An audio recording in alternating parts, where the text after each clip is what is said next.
I did not end up where I started, which is so common that what you think you're going to do and where you think you're going to go is not at all where you end up. Exactly. And so the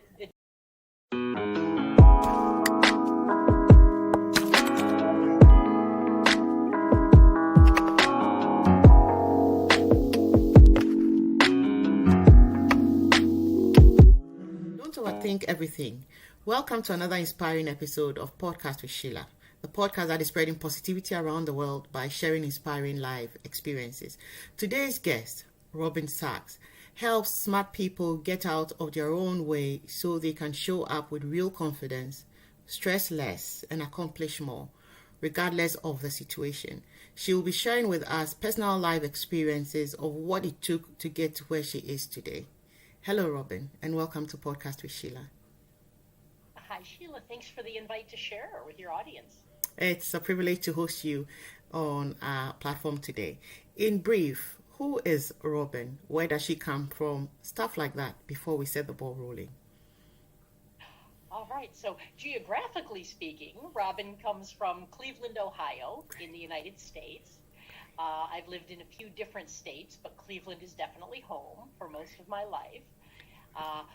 Where I've come from, I grew up in the Cleveland area, stayed in the Cleveland area to go to college, and then I ended up trying out a couple of different careers, I guess you could say, and I did not end up where I started, which is so common that what you think you're going to do and where you think you're going to go is not at all where you end up. Exactly. And so the journey, sort of in a nutshell, the journey started working in a family business, working my way up a bit, having a hand in running that business for a few years, and waking up one day and thinking, wow, there are a lot of wonderful things about this, but it has nothing to do with what I want to do.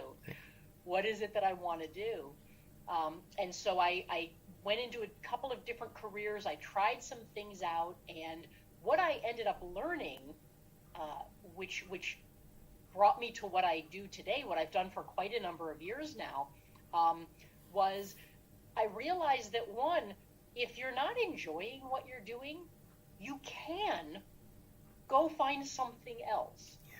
And we can talk a lot more about that.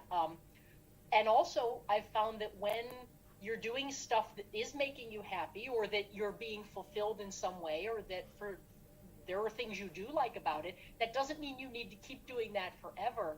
And it's important to kind of check in with yourself occasionally to think about, do I still want to keep doing this? If I want to do something different, what is it that I'd like to do, and how can I start moving in that direction to get there?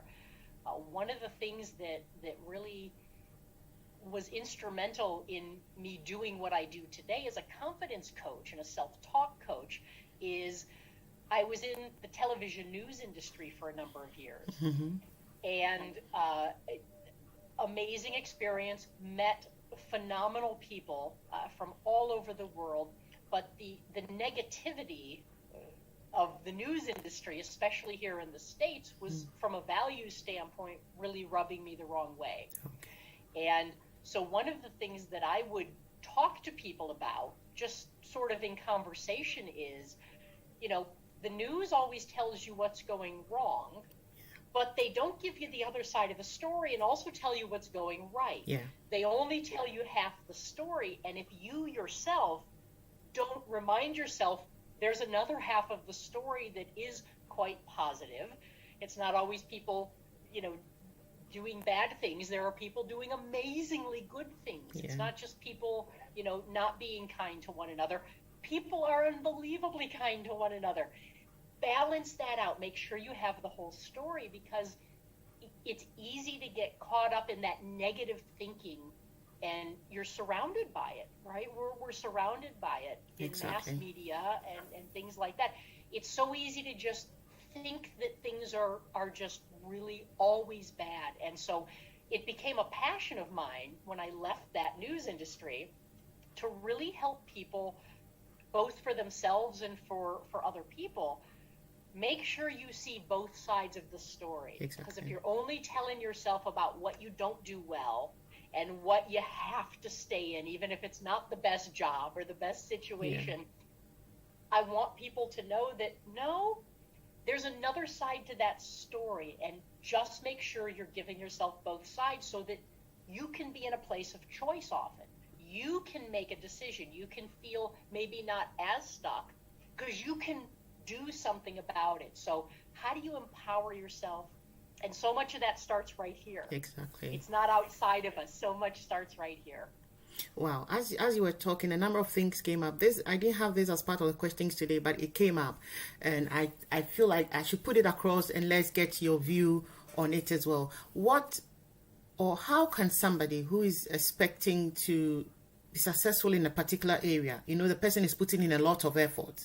It's not like they are not working towards it. They are working towards their goals. They are working towards their dreams, but they seem not to be achieving much. And that alone can be a lot of weight on the individual and can affect them massively. How can somebody like that manage things until they see things turn around? Or what can they do to see things turn around? Because that alone can cause stress. Absolutely. Oh, it's a great question, Sheila. Yeah. I'm glad that came up. Yeah.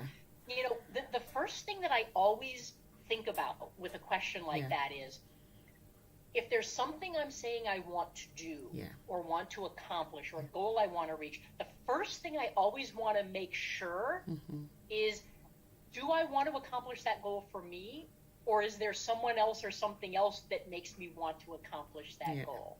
In other words, what's the why behind it? Because very, very different motivators, very, very different stresses. One can be a very positive stress if it's for me and I want to keep plugging forward because I want it. It can be a very different type of stress that can become debilitating if I don't really necessarily care, but I want to do it or I feel I have to do it for someone else. So the first thing I think to really just realize is, am I wanting this for me or am I wanting this for some other reason? Because that takes the conversation in two very different places. If it's for me, truly, whether it's something professionally, whether it's something like health and fitness or weight loss, it could be so many different things. One thing is to acknowledge that plateaus are a thing. Success doesn't just look like this. It's like a staircase. You're going to walk up one and then the next and the next, and you're just going to keep moving up.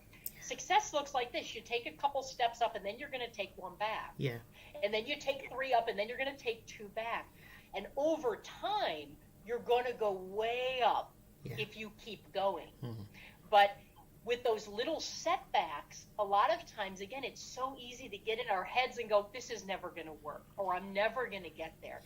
So another thing is, know that if you celebrate the little wins and expect the little setbacks, just make sure you're moving in the direction you want more often than the other direction, because you're going to move in both. So know that, own that, accept that, and expect that, because that's a key to keep you going, even when it feels like I'm falling backwards or I'm staying where I am and not moving. So that's something too that's a little mindset shift. If you're doing something, if you think about it for someone else, not because you want it, but because I think I have to or do feel I have to for some reason, or I just want to show someone I can do it, because those are valid things sometimes. Those are real. The question becomes, how do you empower yourself maybe to say no? Or how do you empower yourself to switch gears? How do you give yourself permission to say, you know what, that's not what I want. And, by shifting gears, you can now take your value out into the world, where here you wouldn't take your true value out into the world. You would just check a bunch of boxes. But at some point down the line, you might start questioning, is that what I should have done? Or is that what I was supposed to do? I don't feel I brought my worth or value out because I just checked boxes. I didn't actually bring my gift to the world. So some different answers, but, The first thing is to just validate, why are you doing what you're doing? And if there's a valid reason you're doing what you're doing and you want to keep doing it, empower yourself to make as many mistakes as you can, because that's how you're going to get ahead faster. And that's counterintuitive sometimes, but it's the truth. I like the bit about empower yourself to make many mistakes as much as you can, because it will empower you. I really like that one. But how can one cut down stress in half immediately? So one of the ways, I'll actually share a couple if that's okay. Great, yeah. Sure. You know, one way to instantly cut stress in half is to start talking to yourself like you would talk to a friend. What I mean by that is, we actually create a great deal of our stress with our self-talk. Yeah. Not other people, it's not situations, it's not what's coming at us. It's honestly how we're talking to ourselves and how we're reacting to everything coming at us. And so it's funny, the analogy that I'll use sometimes is, let's say we had 100 people in a room, and I got the group together and we took a picture, and we printed the picture out and started passing that picture around the room. Every person would do the exact same thing. They'd look at the picture, and out of 100 people, what would they look at? Themselves. 99 people don't even exist. Yeah. I'm looking for me. And what's usually the first thought we have when we see ourselves in a picture? What? I'm not even smiling. My eyes are closed. What's with my hair? I don't like what I'm wearing. Why was that's a horrible color. Exactly. We find 7 things we cannot stand instantly. Yeah. And it's funny when you think about it, but in the moment, it's that negative self-talk voice going, are you looking the best you can look? And of course the answer is, well, what does that mean, right? Yeah. But we criticize ourselves. We bully ourselves so much more than people outside of us tend to. And the beauty of that, the power in that is, if I'm my problem, I can solve that pretty quickly by doing it a little differently. And so, because if I passed that picture around a second time and told everyone to look at everyone else, we'd look at everyone else and go, what a great picture of you. We talk to other people differently than ourselves. And so if you think about, if a friend is having a really stressful time with something, and they come to you to talk and they say, oh, this is awful, I'm so bad at this, I have to go talk in this meeting at work and lead the team, and I'm not good at this, and I don't like speaking, and I don't do this well, and what if I'm not prepared? We wouldn't say to them, yeah, you're probably going to bomb, you're going to blow it. Yeah. We would never say that to them. Yeah. We tell that to ourselves. Yeah. But what we would say to a friend is, hey, you're pretty good at this stuff. You actually know your stuff. You do it all the time. That's probably why they asked you to be the one to lead it. Exactly. They already know you're that good. Just believe it. We would encourage them. We'd remind them of what they already do well. Yeah. So if you really start getting in the habit of, first of all, being aware of how you're talking to yourself in your own head, and 2, shifting or managing that conversation by talking to yourself, imagining you were talking to a friend. Yeah. So it's a great way to start doing that. And a helpful way to practice this really quickly is give that negative self-talk voice a name. So let's say I call mine Bob.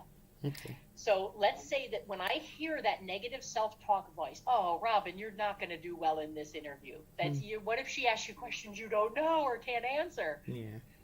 I can be aware that that's what I'm saying to myself, and I can stop and say, Bob, I know my stuff. All I'm doing is sharing with people. I'm sharing what I do know. It doesn't matter what I don't know. I'm sharing what I know. Yeah. So, Bob, you can go sit down in the corner and be quiet. Yeah. Because I'm going to go ahead and talk to Sheila now. Yeah. Right? You can start talking back to that voice. And what it does quickly is it starts to separate that negative critical voice from your own. And your voice becomes the empowered one. Because for some people, what that does is it's the very first time in their own heads they've ever actually stood up for themselves. And that feels amazing.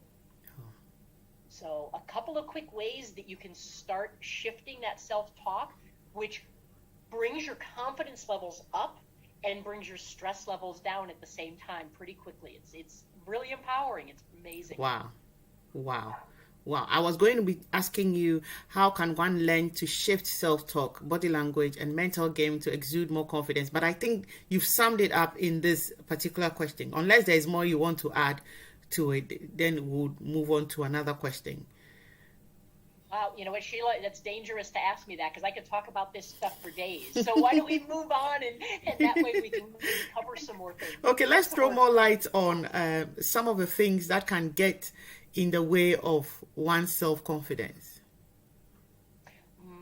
So that self-talk is probably one of the biggies, definitely, right? So nobody gets in our way more than we do. Exactly. And so the way that I look at it is, if you know a seesaw on a playground, a teeter-totter. So stress and confidence, if they're on a seesaw on a playground, the more your stress level goes up, the more your confidence goes down. Wow, yeah. The more your confidence goes up, your stress level goes down. So they're really interconnected. And so the idea is, I think a lot of times we think about, how do we manage our stress? Yeah. And what I want to invite people to start thinking of, and we'll talk about a few ways you can do this when this gets in the way. You can manage your stress, but also build your confidence. Because when you build your confidence, your stress naturally comes down. So we can talk about a couple different things. So what gets in the way to create more stress is often life. All right? Yeah. Life gets in the way, because what we tend to do is, one, and no judgment, just awareness, because awareness is where your power lies. Exactly. In awareness. What we often do is, as human beings, because we're creatures of habit, we get up and we do the same things all the time that we always do. And we go to sleep and we get up the next day and we do the same things. We think the same things. We say the same things. We do the same things. So creatures of habit can help us sometimes, right? So that we can be on a positive autopilot and get things done that we do. However, habits and autopilot can get in the way big time, because what happens is, if I'm always doing things the same way, but those things aren't serving me, that's going to get in the way, and I'm always going to feel more stressed and less confident. It's going to be off kilter. So part of it is, how do I then manage getting off of autopilot? How do I do that?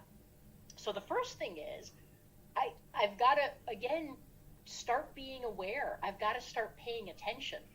And it's funny how we don't even realize how we don't pay attention to so much of our days and times and lives. And a great example of this is, have you ever driven somewhere that you've driven dozens of times before, and you get there, but you get there and you honestly don't remember driving there? Right? That kind of stuff happens. I got from A to B, but if I stop and think, well, do I remember each part of that trip? A lot of times we don't, because even though we were there doing what we were doing, we were kind of on autopilot, because our minds might have been thinking about that conversation from yesterday, or I might be thinking about the thing I'm doing tomorrow. And in my head, I'm everywhere but right here, right now. And so even though my body and brain can take me places, I'm not paying attention, which means I'm missing things that are going on. I'm missing opportunities, maybe. I'm missing ways to make me feel better because I'm feeling something from back there or out there. So being present and being in the moment, paying more attention, is, again, puts you in a place of choice. And it really is a powerful place to be. So autopilot gets in the way. Really start practicing, because it does take some practice. Just when you're feeling stressed or anxious or overwhelmed or nervous, take a moment and actually stop. Take a breath. It just takes one breath. And maybe there's a million things going on in my head. take a pen and write them down on a piece of paper. Just get right now in the moment, because sometimes what we'll realize is, if I'm not in the moment and I think I have a million things I have to do, when I put them on paper, I don't have a million things. I have 4 things. Yeah. But I've run them in my head so many times that I've revved my emotions up and my stress and anxiety up. I feel a lot of pressure because that's my autopilot. I'm just going to keep thinking and thinking and thinking. Dump it out, and all of a sudden you go, oh, I have 4 things to check off. And immediately those stress levels start to come down. So autopilot, start to pay attention and train yourself, teach yourself, give yourself permission to move off of autopilot and into the present moment. What do I need to do now? What do I want to do now? What's one thing I can take care of now? And you'll get off of autopilot, which gets in the way of confidence. Confidence comes down, stress goes up. Yeah. When you get in the moment and you take control by taking one action, your confidence immediately comes up and it rights that stress every single time. So self-talk gets in the way, and we talked about what you can do to practice getting away from that or changing that.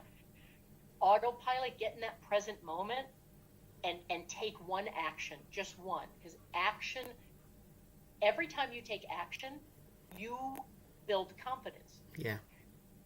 If I'm just thinking about something or talking about something, I'm actually raising the stress level, not the confidence level. The only time my confidence is going to go up is if I do something. Yeah. So that's the other thing that gets in the way. If you find yourself thinking about doing something or talking about doing something, stop and just go do it. Exactly. And all of a sudden, boom, confidence rights itself pretty quickly. It looks like everything you've just said has to do with our mindset. Everything starts with the mind. It starts up here. So it's what you think. If you're going to be stressed, the things you think about, that is what is going to cause you stress. If I'm right, from everything you have said, it starts with the mind. So Absolutely, yeah. You as the individual need to kind of train your mind to do what you want it to do, so you are not stressed. And by doing the number of things you have talked about, you'll be able to overcome stress and build confidence. Yes. And Sheila, with what you just said, if you think about it, human beings, we're just machines, if you think about it. And what typically happens with things like stress or confidence is we have a thought. Yeah. That thought creates a feeling or an emotion. Yeah. And that feeling or emotion creates a behavior. Exactly. So we think it, we feel it, and then we behave. So if in my head I'm thinking, I can't do this. This isn't going well. It's going to make me feel a lot more stressed and anxious, which is going to start coming out. And you're now going to see I'm stressed or anxious because I might start looking around. I might start moving in my chair. My foot might start going under the table. I might start clicking my pen or tapping it. It comes out as a behavior. So that's usually how we work. So if you change these thoughts to something more empowering, acknowledging what could go wrong, wow, I don't know the answer to that. Yeah. That's okay. Yeah. I know where to get the answer. So I can say something like, I don't know, but I can get that for you 10 minutes after we walk out the door. Yeah. I just took a thing that could have been really bad. Oh, no, I don't know the answer. They're not going to think I know what I'm talking about. Oh, my goodness, I could lose my job if they don't think I know what I'm and we just spiral, right? Yeah. And we go to the worst case scenario very quickly. If I acknowledge the thing that could be an or make me feel something that, it's a little stressful, but immediately give myself that other side, I've created, because of my thoughts that I've chosen, a different feeling. And now I feel okay. Yeah. I certainly don't feel more stressed, and it's going to let me physically be a little more calm and confident, right? I'll probably be sitting back as opposed to moved up like this. That behavior is you start to close off or protect yourself. So you can see that in body language, as opposed to if you have thoughts that serve you and write that confidence a little bit more, what happens is you notice you're probably more open, you're more approachable, right? And all of a sudden now there's a more of a connection. You're making eye contact, you might be smiling, or your energy is going to be much more positive and contagious in a very positive way. So the opportunities to do that by just connecting that thought, feeling, behavior, it all starts here. You're absolutely right. Exactly. How can we overcome the fear of public speaking? So one of the things I as a confidence coach, I work with a lot of people with public speaking. And you know, a couple of things that people don't often think about as why they don't care for public speaking are kind of interesting, because most people have at least a little discomfort with public speaking, if not a lot. A lot of people have a real challenge with that, and so many of the things that we talked about go into that, right? Because as soon as somebody asks you to get up and speak, what happens? The first thought is, oh my goodness, what will people think of me? Oh no, what if I embarrass myself? What if I don't do it right? And it's like the picture, right? We pick the picture up again, and we're like, I'm going to find 7 things I don't like about me, right? And the reality is, nobody's ever thinking the things we think about ourselves. They're not thinking that about us. They're listening to get something that if you can tell me something that can help me in my life, I'm all about me. I'm waiting for you to tell me something that I can use in my life. I'm not even really paying attention to any of the stuff you think we're paying attention to. So that mindset shift of it's not about me is probably one of the most powerful things to really get that in your mind as a mantra. If I'm communicating, if I'm speaking, there's probably a reason, and that reason is probably because I might know something somebody else doesn't. Let me share it. So I'm not presenting, I'm not speaking, I'm sharing is what I'm doing. And when I share, it's not about me, it's about them. How can I help them? What can I help them understand? What can make their lives better, their jobs easier? Let me share that with them. That takes some of that internal pressure and focus off and puts the focus more outward, which can quickly help that stress level come down a bit again. Another thing too is, especially if people are scripting out things or memorizing things, which is very common. And again, I want to memorize it perfectly because I don't want to be embarrassed. I want it to be a certain way. I want it to be perfect. Prior to perfect, you will lose every time. So don't set yourself up for that failure. It's unnecessary. The idea is, and one of the things that makes public speaking so uncomfortable for so many people is the fact that they have a script. The reason is 99.9% of our lives are completely ad-libbed. We don't work with scripts in our lives. That's not how our brains function. And so we don't get up in the morning and go, good morning, honey. I'm going to brush my teeth. Then I'm going to get caught.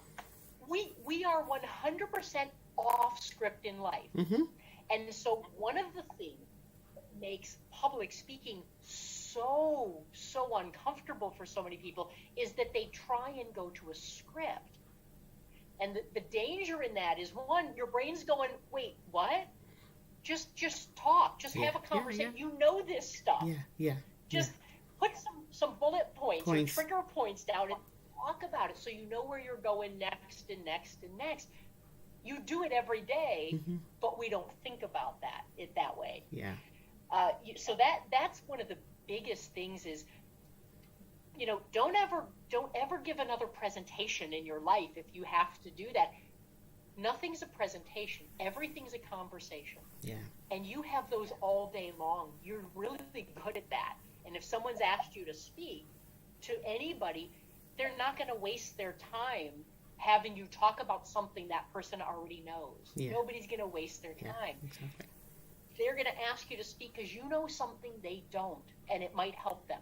So if you can think a little differently about how can I just talk every day and know my stuff and be pretty comfortable with that, how do I take exactly that and do that same thing here when I'm in front of this group or these people or that person? So again, that's the mindset shift. You already do it well in one area. You can do it well in another area, but we often think of them as two very different things. I'm either having a conversation, talking to people, or I'm doing a presentation. Yeah. And in presentation mode, our brains shut down. Because if I'm on script and somebody opens the door for a second and I look, I completely lost where I was. Yeah. And talk about the stress levels going through the roof, right? But if I'm on a conversation and I get sidetracked, I can stop and go, that's right. So let me tell you about this part, because I think this is going to be really helpful for you. I can see where I'm going next, but I'm just having the conversation, sharing what I know. Mm-hmm. So those are a couple of things to think about a little bit differently. Yeah. That really can help. And again, the idea is we call it stress management, not stress elimination. Oh, yeah. So the goal isn't to get your stress to go away, because stress can be helpful sometimes. It can make us, when you're passionate, when there's a little stress in a positive way, it means you care. Exactly. So that's not a bad thing. The idea is if the stress levels go up to where they've taken over, that's a dangerous place to be. The idea is, what are a couple things I can do? Whether it's tell myself something different. Oh, no, this isn't going well. You know what? It's going perfectly fine. Just keep sharing. If they have questions, they'll ask and you can answer. It's not a problem. Or the stress levels go up here. Give yourself permission to just take a couple of breaths. Yeah. Right? And it brings the stress levels down. The goal is to be able to manage the stress. So get it back in this range where it's there. That's okay. But it's not taking over. And you know what? Something as simple as taking a couple breaths. This goes back to talking to yourself like you'd talk to a friend. Mm-hmm. If someone you know is stressing out, what's the first thing we tell them to do? Breathe in, breathe out. Take a couple of deep breaths, right? Yeah. Okay, now tell me what's going on. But we don't give that same wonderful, simple advice to ourselves. Exactly. We know how to fix everyone else. When we look at ourselves, we're at a complete loss, even though it's the same thing. Yeah. The same thing. Yeah. Wow. Those are beautiful points you made out there. As we wrap up, what will your final message be to our listeners? Boy, you know what? If I was going to say, if I can give two quick little things. Yeah. I mentioned perfect or perfection, trying to be perfect. You know, so much of our stress comes from our expectations. Exactly. And if we, as silly as this may sound to some people, ditch your expectations. Yeah. And just go do what you need to do. Yeah.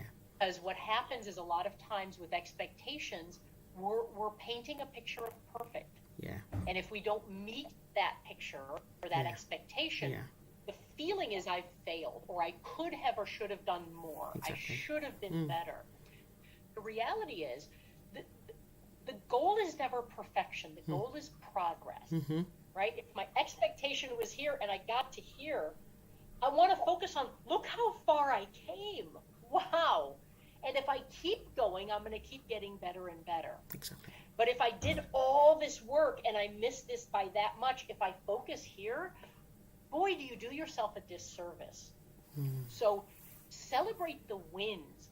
Always focus on what you've done, not what you still need to do, right?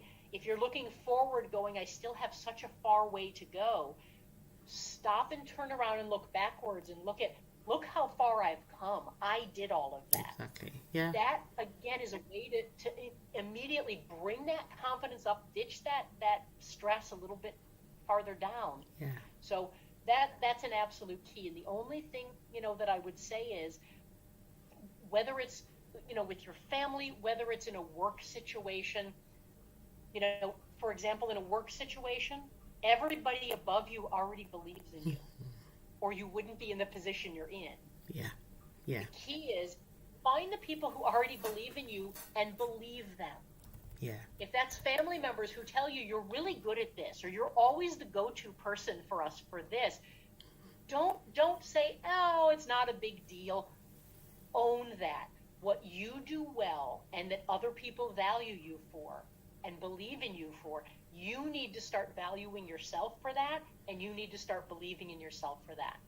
Because everyone else isn't lying to you, I promise. Yeah. Chances are we're lying to ourselves. Yeah. And so believe in yourself and own your true value, and believe people when they tell you that you're good at that and that's who you are, because they're not going to lie to you, I promise. Wow.